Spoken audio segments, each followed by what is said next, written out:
ఆంధ్రప్రదేశ్‌లో కొంతమంది ఉన్నతాధికారులు భారీగా అవినీతికి పాల్పడుతూ అక్రమార్జన చేస్తూ ఉన్నారు. నిబంధనలను తుంగలో తొక్కి వారు సొంత ప్రయోజనాలే పరమావధిగా పనిచేస్తూ ఉన్నారు. జగన్మోహన్ రెడ్డి ముఖ్యమంత్రిగా ఉన్న సమయంలో జగన్మోహన్ రెడ్డి అండదండలు చూసుకొని కొంతమంది అధికారులు భారీగా అవినీతికి పాల్పడ్డారు అనేటువంటి ఆరోపణలు కొంతమంది అవినీతి అధికారుల మీద ఉన్నటువంటి నేపథ్యంలో ఇప్పుడు ఆంధ్రప్రదేశ్‌లో ప్రభుత్వం మారిన తర్వాత కూడా కొంతమంది ఉన్నతాధికారుల మీద మాత్రం భారీగా అవినీతి ఆరోపణలు వస్తూ ఉన్నాయి. అంటే ఏదైనా పని చేసేందుకు ఆ ఉన్నతాధికారులు భారీగా లంచాలు తీసుకుంటున్నారు అనేటువంటి ఆరోపణలు గతం నుంచే వారి మీద వస్తూ ఉన్నాయి. అయితే గతంలో ఈ లంచాలు తీసుకునేందుకు, అక్రమార్జన చేసేందుకు ఒక ఏజెంట్‌ని అయితే వాళ్ళు పెట్టుకునేవాళ్ళు. ఆ ఏజెంట్ ద్వారా వారు సెటిల్మెంట్లు చేసేవారు.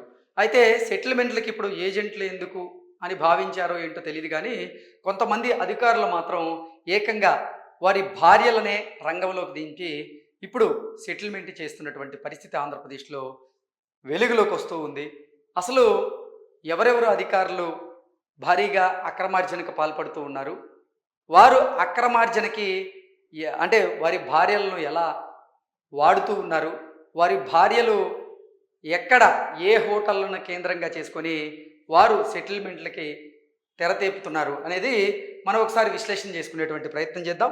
ఒకసారి ఈ ఆర్టికల్ సారాంశాన్ని గనక మనం పరిశీలిస్తే, మేడం సార్ మేడం అంతే, సీనియర్ అధికారుల భార్యల దందా, స్టార్ హోటళ్లలో కౌంటర్లు, కొత్త పుంతలు తొక్కుతున్న అవినీతి, కొందరు ఉన్నతాధికారుల అక్రమాలకు తోడుగా భార్యలు, సార్ అపాయింట్మెంట్ సంతకం కావాలంటే మేడంను కలవాల్సిందే, పనిని బట్టి రేటు నిర్ణయం, స్టార్ హోటళ్లలో మీటింగులు, కొందరు ఆఫీసులో పెట్టేస్తూ ఉన్నారు, సర్కారు తీరును అలుసుగా తీసుకొని చెలరేగిపోతున్న అక్రమార్కులు అంటూ కూడా ఇప్పుడు ఈ ఆర్టికల్ వచ్చింది. ఈ ఆర్టికల్ సారాంశం కనుక మనం ఒకసారి చూసుకున్నట్లయితే, జగన్ జమానాలో కొందరు ఉన్నతాధికారులు అడ్డగోలుగా సంపాదించారు, నిబంధనలకు పాతరేసి సొంత ప్రయోజనాలే పరమావధిగా పనిచేశారు. కూటమి ప్రభుత్వం వచ్చాక ఆ తరహా అవినీతి తగ్గిపోయిందనుకున్నారు, కానీ అదే మరో రూపంలో కొత్త పుంతలు తొక్కుతూ ఉంది. సాధారణంగా ఉన్నత స్థాయిలో ఉన్నటువంటి అధికారుల్లో కొందరు సొంతంగా, మరికొందరు ఏజెంట్లను పెట్టుకొని సెటిల్మెంట్లు చేస్తూ ఉంటారు. అయితే సెటిల్మెంట్లకి వాళ్ళు వీళ్ళు ఎందుకు అనుకున్నారో ఏమో కానీ కొందరు ఉన్నతాధికారులు వారి భార్యలనే రంగంలోకి దింపారు. అధికారులు కాస్త మెతగ్గా మొహమాటం చూపించినా వారి భార్యలు మాత్రం లెక్కే అంటూ కౌంటర్లు తెరిచేస్తూ ఉన్నారు. సిఫార్సు లేఖలు, బదిలీలు, పోస్టింగులు, ఇతర ముఖ్యమైన పనులు చేయించడానికి భారీగా వసూలు చేస్తూ ఉన్నారు.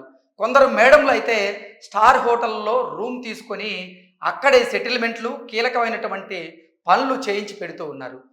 ఫైళ్ళ వారీగా టార్గెట్లు పెడుతూ ఉన్నారు. ఇక నెలవారీ టార్గెట్లు సరే అంటూ ఈ ఆర్టికల్ అయితే వచ్చింది. నిజంగా కొంతమంది ఉన్నతాధికారులు మాత్రం ఏదైనా సిఫార్సులు చేయడానికి, అలాగే ఏదైనా ట్రాన్స్ఫర్లు చేయించడానికి, వాటన్నింటికి కూడా భారీగా అవినీతికి పాల్పడుతూ ఉన్నారు. గతంలో ఏజెంట్లను పెట్టుకొని ఈ అవినీతికి పాల్పడేవారు, కానీ ఇప్పుడు మాత్రం ఈ ఉన్నతాధికారులకు సంబంధించినటువంటి భార్యలే రంగంలోకి దిగుతున్నారు. ఉన్నతాధికారి దగ్గర నుంచి ఏదైనా సంతకం కావాలి అంటే ముందుగా ఆ అధికారికి చెందినటువంటి భార్య గారిని కలవాల్సిందే. అపాయింట్మెంట్కి ఒక రేటు, అలాగే ఆ పనికి మరొక రేటు, ఇలా ఉన్నతాధికారులకు చెందినటువంటి భార్యలు మాత్రం భారీగా అక్రమాలకు, అవినీతికి పాల్పడుతున్నారు అన్నట్లుగా ఈ ఆర్టికల్ ఉంది. కొందరు ఉన్నతాధికారులు వారి భార్యల లీలలు అన్నీ ఇన్ని కావు. అటు అక్రమార్జన, ఆ సొమ్ముతో వ్యాపారాలు, ఇలా రెండు మార్గాల్లో బాగా వెనకేసుకుంటున్నారు. మేడంలు శని ఆదివారాలు కూడా పనిచేయిస్తూ గట్టిగా పిండుకుంటున్నారు. నేరుగా తమ భర్తల పేషీల్లోని ఈ ఆఫీసుకు వచ్చేటువంటి ఫైళ్ళు మూమెంట్ని కూడా పర్యవేక్షించేటువంటి స్థాయికి కౌంటర్ వ్యవస్థ వెళ్ళిపోయింది. దీన్ని బట్టి అవినీతిని, అక్రమ వసూళ్లను ఏ రేంజ్కి తీసుకువెళ్లారో మనం అర్థం చేసుకోవచ్చు. అవినీతి సొమ్మును కొందరు హైదరాబాద్, బెంగళూరు, విశాఖపట్నం, విజయవాడలలో రియల్ ఎస్టేట్ రంగంలో పెట్టుబడులుగా కుమ్మరిస్తూ ఉన్నారు. మరికొందరు ప్రత్యేకంగా బొటిక్స్ వ్యాపారంలోకి మళ్లిస్తూ ఉన్నారు. ప్రజల సమస్యల పరిష్కారం కన్నా నిధులతో ముడిపడినటువంటి పనుల ఫైల్లే శరవేగంగా పరుగులు తీస్తూ ఉన్నాయి. ఎన్నో చిత్ర విచిత్రాలు నిఘా నియంత్రణ కంటికి చిక్కకుండానే సాగిపోతూ ఉన్నాయి. భార్యలదే పెత్తనం. కొందరు అధికారులు తమ భార్యలకు ఆఫీసుపై పెత్తనం అప్పగించి వారి చేతిలో కీలుబొమ్మల్లా మారారనేటువంటి ఆరోపణలు కూడా వస్తూ ఉన్నాయి. కనక వర్షం కురిపించేటువంటి ఫైళ్ళ పరిష్కారానికే తొలి ప్రాధాన్యత ఇస్తూ ఉన్నారు. అంతా మేడం గారే చూసుకుంటున్నారని బాహాటంగా సిగ్నల్ ఇస్తూ ఉన్నారు. మొదట ఆమె దర్శనం చేసుకోవాలని, ఆమె చెబితేనే అపాయింట్మెంట్ ఉంటుందని బహిరంగంగానే చెబుతూ ఉన్నారు. మేడం గారిని దర్శించుకోవాలంటే ప్రైవేటు వ్యక్తి ద్వారా అపాయింట్మెంట్ తీసుకోవాలి. తమ సార్ వద్దే పని ఉందని నిర్ధారిస్తూ అది ఎన్ని కోట్ల రూపాయలతో ముడిపడిన పనో స్పష్టత ఇవ్వాలి. ఆ ఫైల్ను సెటిల్ చేయడంలో సార్ పాత్ర ఏంటో తేలాలి. అప్పుడు మేడం అపాయింట్మెంట్, తర్వాత చెల్లింపులు ఖరారవుతాయి. అనంతరం సంబంధిత ఫైల్పై సార్ సంతకం ఉంటుంది. ఇది వరుస. డిప్యుటేషన్లు, అలాగే క్రమశిక్షణ చర్యల ఉపసంహరణ, తదితర పోస్టింగ్లు, ఇలా సకల పనులు ఆఫీసు బయటే సెటిల్ అవుతాయి. ఆఫీసులో జరిగేదల్లా మేడం గారి సార్ సంబంధించిన ఫైళ్ళ మీద సంతకం పెట్టడమే. మిగతాదంతా మేడం కంట్రోల్లోనే ఉంటుంది అంటూ ఈ ఆర్టికల్ సారాంశం. రవి అస్తమించని అవినీతి. ఓ అధికారి జగన్ ప్రభుత్వంతో సన్నిహితంగా ఇమడలేకపోయారు. వైద్య ఆరోగ్య శాఖతో పాటుగా పలు శాఖల్లో చేసినటువంటి అవినీతి పనులే కారణం. కూటమి ప్రభుత్వం రాగానే ఆయన దిశ మారిపోయింది. ప్రభుత్వాన్ని నడిపించే కీలక వ్యవస్థలో ముఖ్య అధికారిగా చేరిపోయారు. ఆ రోజు నుంచే ఆయన భార్య రంగంలోకి దిగారు. తొలుత ఇంటి నుంచే పనులన్నీ చేసేవారు. సార్ రేంజ్ సచివాలయంలోని ఏ బ్లాక్కు మారిన తరువాత సెటిల్మెంట్ల స్థాయి కూడా పెరిగింది. విజయవాడ ఎంజీ రోడ్లోని 5 స్టార్ హోటల్లో పర్మనెంట్గా ఓ రూమ్ తీశారు. అక్కడ మేడం ఉదయం 11:30 నుంచే అందుబాటులో ఉంటారు. దైవ దర్శనం లేఖలు, స్వామివారి కళ్యాణంతో పాటుగా కీలకమైన అర్జిత సేవల టిక్కెట్లు, డిప్యూటీ కలెక్టర్ పోస్టింగ్ల వ్యవహారాలన్నీ ఆమె కనుసన్నల్లోనే జరుగుతాయి. అంతేగాక ఆయా శాఖలు, విభాగాల ఉన్నతాధికారులకు సారిచ్చేటువంటి ఆదేశాలకు సంబంధించిన లేఖలు కూడా ఆమె మొబైల్ ఫోన్ సూచనలతోనే సాగుతాయి. చివరకు టీటీడీ బోర్డు సభ్యుడిగా పోస్టింగ్ ఇప్పిస్తామని కూడా పైరవీలు చేశారు. 2 సభ్యుల నుంచి 10 కోట్లు వసూలు చేశారనేటువంటి ఫిర్యాదులు కూడా అందాయి వారి మీద. ప్రభుత్వంలో అత్యంత కీలకమైన ముఖ్య వ్యక్తి అపాయింట్మెంట్ను కూడా ఈ అధికారి అమ్మకానికి పెట్టినట్టుగా తెలిసింది. 10 నిమిషాల అపాయింట్మెంట్ కావాలంటే కనీసం 25 లక్షలు ముట్ట చెప్పాల్సిందేనట. కూటమి ప్రభుత్వ ప్రయోజనాలు, అంచనాలకు విరుద్ధంగా ఆర్డీఓల నియామకం జరిగిందన్నటువంటి విమర్శలకు ప్రధాన కారకుడు ఆయనేనన్నాడు.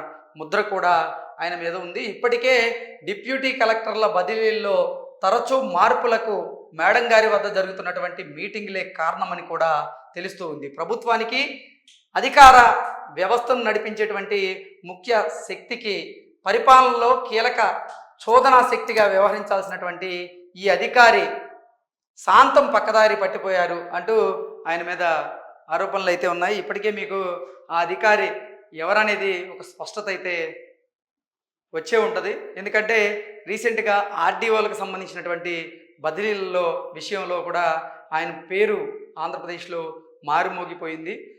ఆయన తన అధికారాన్ని అడ్డం పెట్టుకొని ఇప్పుడు చాలా శాఖల్లో కూడా అవినీతికి పాల్పడుతున్నట్లుగా, తాను అవినీతి చేసేందుకు తన భార్యని రంగంలోకి దింపి తన భార్యతో ఒక 5 స్టార్ హోటల్లో పర్మనెంట్గా రూమ్ బుక్ చేయించుకున్నట్లుగా, అక్కడే ఈ సెటిల్మెంట్లు అన్నీ కూడా చేస్తున్నట్లుగా ఈ వార్త. మేడం గారి చేతిలో కీలుబొమ్మగా మారి ఇక అడ్డు అదుపు లేకుండా పనులు చెక్కబెట్టేస్తున్నారు అధికారి అంటూ ఆ అధికారి గురించి వార్త. ఈ అధికారి శైలే వేరు. ఇది మరొక అధికారికి సంబంధించి. ఇంకో అధికారికి ఎవరు అధికారంలో ఉంటే వారే ముఖ్యం. ప్రభుత్వంతో ఎవరికి పడదో ఏరికోరి వారితోనే గొడవకు దిగుతారు. ప్రభుత్వం దృష్టిలో సూపర్ హీరోగా నిలుస్తారు. జగన్ ప్రతిపక్ష నేతగా ఉన్నప్పుడు ఆయనతో ఈ అధికారి గొడవ పడ్డారు. వైసీపీ ప్రభుత్వం రాగానే సర్దుకుపోయారు. కీలకమైనటువంటి పదవులు సంపాదించారు. ఏకంగా రెవెన్యూలో నెంబర్ 3 పొజిషన్లో కూర్చోబెట్టేంతగా జగన్ను ప్రసన్నం చేసుకున్నారు. కూటమి ప్రభుత్వం రాగానే సార్కు కీలకమైనటువంటి ఆదాయం తీసుకొచ్చే పని అప్పచెప్పారు. అంతే, మేడం మంగళగిరిలో ఓ ఆఫీస్ తెరిచారు. అక్కడ వద్దనుకుంటే విజయవాడ ఎంజీ రోడ్లోని ఓ ప్రముఖ హోటల్లో లంచ్ మీటింగ్ పెడతారు. సార్తో పని పడిన వ్యాపారవేత్తలందరూ అక్కడ లంచ్ మీటింగ్కి హాజరవ్వాలి. వారి కోసం ప్రత్యేకంగా వాట్సాప్ గ్రూపును కూడా ఏర్పాటు చేశారని తెలిసింది. ఫలానా రోజు సార్తో పని చేయించుకోవాలంటే అంతకు 1-2 రోజుల ముందు మేడంతో మీటింగ్కి వెళ్ళాలి. గత 4-5 నెలలుగా డైలీ సీరియల్లా ఈ కౌంటర్ మీటింగులు నడుపుతూ ఉన్నారు. శని ఆదివారాల్లో హైదరాబాద్లోని తన నివాసంలో సమావేశాలు జరుపుతూ ఉన్నారు. ఈ అధికారితో పని చేయించుకోవడానికి ఒక రేటు, ఆయన గారితో వ్యక్తిగత గ్రీవెన్స్ మీటింగ్కి మరో రేటు పన్ను పెట్టి మేడం రేటును నిర్ణయిస్తారు అంటూ ఇప్పుడు ఒక అధికారి గురించి, ఆయన చేస్తున్నటువంటి అవినీతి గురించి ఈ ఆర్టికల్ రావడం జరిగింది. ఆ అధికారి మాత్రం అంటే ఏ రాజకీయ పార్టీకి చెందినటువంటి పెద్దల అధికారంలోకి వస్తారో వారిని ప్రసన్నం చేసుకునేటువంటి పనిలో ఆయన నిమగ్నమై ఉంటారని, గతంలో 2014లో చంద్రబాబు గారు ముఖ్యమంత్రిగా ఉన్నటువంటి సమయంలో అప్పటి ప్రతిపక్ష నాయకుడైనటువంటి జగన్మోహన్ రెడ్డి గారితో ఆయన గొడవకు దిగేటువంటి ప్రయత్నం చేశారని, ఆ తర్వాత జగన్మోహన్ రెడ్డి ముఖ్యమంత్రిగా ఉన్నటువంటి సమయంలో జగన్మోహన్ రెడ్డిని ప్రసన్నం చేసుకునే ప్రయాణంలో ఆయన బిజీగా ఉన్నారని, తర్వాత కూటమి ప్రభుత్వం వచ్చిన తర్వాత కూడా ఆయన ఒక కీలకమైనటువంటి పదవిలోకి వచ్చారని, ఆ అధికారంతోనే ఆయన భారీగా అవినీతి అక్రమార్జన చేస్తున్నారన్నట్లుగా ఆయన మీద ఆరోపణలు వస్తూ ఉన్నాయి. ఆయన దారే రహదారి, నా దారి రహదారి అంటూ సూపర్ స్టార్ రజనీకాంత్ డైలాగ్ ఉంటుంది. మరో ఉన్నతాధికారి దారి కూడా రహదారే. ఆయన గుంటూరు జిల్లాలోని కీలక పోస్టులో పనిచేస్తున్నప్పటి నుంచే మేడం బ్యాక్ ఆఫీస్ నడిపించేవారు. తర్వాత సారు గృహ నిర్మాణ శాఖలో ఉన్నప్పుడు ఆ వ్యవహారాలు పరాకాష్ఠకు చెల్లాయి. ఇప్పుడు పనిచేస్తున్నటువంటి శాఖలోనూ అంతే. గుంటూరు కేంద్రంగా మేడం గారు ప్రత్యేకంగా ఆఫీస్ నడుపుతూ ఉన్నారు. ఇందులో ఓ రిటైర్డ్ ఇంజనీరు పనిచేస్తున్నారని తెలిసింది. బిల్లులు, పోస్టింగ్లు అన్నీ మేడం సూచించిన వారికే జరుగుతూ ఉంటాయి. సార్ పనిచేసే శాఖలో ఎవరికి ఏ విభాగం అప్పగించాలో కూడా ఆ మేడమే నిర్ణయిస్తారంట. ఎవరైనా సరే శాఖాపరమైనటువంటి సమస్య ఉంటే గుంటూరు వెళ్ళి ఆమెను కలిస్తే 2 రోజుల్లో ఆ సమస్యను పరిష్కరిస్తూ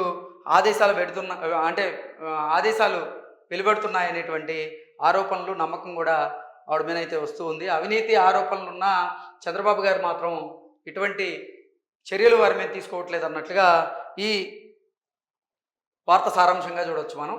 బొటిక్ బొనాన్జా, ఓ ఉన్నతాధికారి శైలి వేరు. తనకు ఫలానా పోస్ట్ కావాలని నేరుగా ప్రభుత్వాన్ని అడగరు. సంబంధిత మంత్రులే సీఎం దగ్గరికి వెళ్ళి ఆ అధికారికి తమ శాఖలో పోస్టింగ్ ఇవ్వాలని కోరుతారు. ఇది ఆయన రేంజ్. అమరావతి అభివృద్ధి అన్నా, అక్కడికి వచ్చే ప్రాజెక్టులన్నా, పురపాలక వ్యవస్థ అన్నా ఈ సార్కు భలే నచ్చుతాయి. అందుకే పట్టుబట్టి మరి ఆయన్ను తీసుకువెళ్తారు. ఏ పని చేస్తే డబ్బులు వస్తాయి, ఆ డబ్బును ఎలా దారి మళ్లించవచ్చో ఆయన చక్కని దారులు చూపించగలరు. అందుకే తమ వద్ద ఈ అధికారే పనిచేయాలని అంత పట్టుబడుతూ ఉంటారు. అలాంటి అధికారి వెనక ఉండి నడిపించేది మాత్రం ఆయన భార్యే. ఆమెకి మల్టీ లెవెల్ బొటిక్లు ఉన్నాయి. సార్ కష్టపడి అక్రమ మార్గంలో సంపాదించే సొమ్మును మేడం గారు బొటిక్ రూపంలో వైట్గా మారుస్తూ ఉంటారు. తర్వాత అదే డబ్బును విశాఖ, హైదరాబాద్, బెంగళూరులో రియల్ ఎస్టేట్లో పెట్టుబడిగా పెడుతూ ఉంటారు. ప్రస్తుతం సార్ అపాయింట్మెంట్ కూడా ఖరీదైనదే. ఆయన్ని కలవాలంటే కనీసం 2 లక్షల రూపాయలు చెల్లించాలట. అంతా మేడం గారే నిర్ణయిస్తారని తెలిసింది. ఆ తర్వాత చేసే పనులను బట్టి రేటు ఉంటుందని సమాచారం. మామ చెబితే ఓకే. ప్రకాశం జిల్లాలోని ఒక కీలక పోస్టులో ఉన్నటువంటి ఓ కీలక అధికారికి మామ మాటే వేదవాక్కు. ఏ పని చేయాలో, ఏ ఫైలుపై సంతకం పెట్టాలో ఆయనే నిర్ణయిస్తారు. శ్రీకాకుళం నుంచి మామ ఓ స్లిప్ పంపిస్తారు, అంతే. ఆ అధికారి ఎలాంటి పనైనా చేసి పెడతారు. గతంలో ఉత్తరాంధ్రలో పనిచేసినప్పుడు వందలాది ఎకరాల భూములను గోల్మాల్ చేసిన ఘన చరిత్ర అయింది. ఏ జిల్లాలో పనిచేసినా మామ చెప్పినట్టే వింటారు. అపాయింట్మెంట్ కావాల్సిన వారు పనిని బట్టి 1 లక్ష నుంచి ఆ పైన ఫీజు చెల్లిస్తేనే సార్ దర్శనం దొరుకుతూ ఉంటుంది. ఇక సామాన్య ప్రజలకైతే దర్శన భాగ్యం కష్టమే. సార్ ఎప్పుడు మామ పంపిన జాబితాలోని పెద్ద మనుషులతో మాత్రమే మీటింగ్కి ఆయన వెళ్తూ ఉంటారు, బిజీగా కూడా ఉంటారు. గేట్లు ఎత్తేశారు. ఆయన కీలకమైనటువంటి శాఖలో ఉన్నతాధికారి. సబ్జెక్టు మీద ఎంతటి పట్టు ఉంటుందో అందులోని లొసుకులు కనిపెట్టడంలోనూ అంతే దిట్ట. ప్రతి వారం ఆయన కౌంటర్ నింపుకుంటారని గతంలో కొంతమంది అధికార వర్గాలు తెగ చర్చించుకున్నాయి. జగన్ జమానాలో తొలుత నాన్ ఫోకస్లో ఉన్నప్పటికీ ఆ తర్వాత కీలకమైనటువంటి స్థానం దక్కించుకున్నారు. ఇప్పుడు కూటమి ప్రభుత్వంలోనూ ఆయన మరో కీలక శాఖలో అత్యంత ప్రధాన బాధ్యతల్లో ఉన్నారు. ఈసారి సారు భార్య రంగంలోకి దిగారు. కాంట్రాక్టర్లు, ఇంజనీర్లు, ఇతర వ్యవహారాల సెటిల్మెంట్లకు ఆఫ్లైన్లోనే ఆవిడ వర్క్ చేస్తూ ఉన్నారు. ఇలా ఒకరు కాదు, ఇద్దరు కాదు, చాలా శాఖల్లో పనిచేస్తున్నటువంటి ఉన్నతాధికారులు ఇప్పుడు భారీగా అవినీతికి పాల్పడుతూ ఉన్నారు. ఆ అవినీతికి పాల్పడడానికి వారి భార్యలను రంగంలోకి దించారు. వారి భార్యలు మాత్రం ఏకంగా కొంతమంది ఆఫీసులను తెరిస్తే మరికొంతమంది స్టార్ హోటల్స్లో రూమ్లు బుక్ చేసుకొని అక్కడే సెటిల్మెంట్లు చేస్తూ ఉన్నారు. ఆ సెటిల్మెంట్ చేయగా వచ్చినటువంటి ధనం ఏదైతే ఉందో దాన్ని నల్లధనాన్ని తెల్లధనంగా మార్చడానికి ఇప్పుడు కొంతమంది వివిధ వ్యాపారాల్లోకి ఆ డబ్బును పెట్టుబడిగా పెడుతూ ఉన్నారంటూ వారి మీద ఆరోపణలు అయితే వస్తూ ఉన్నాయి.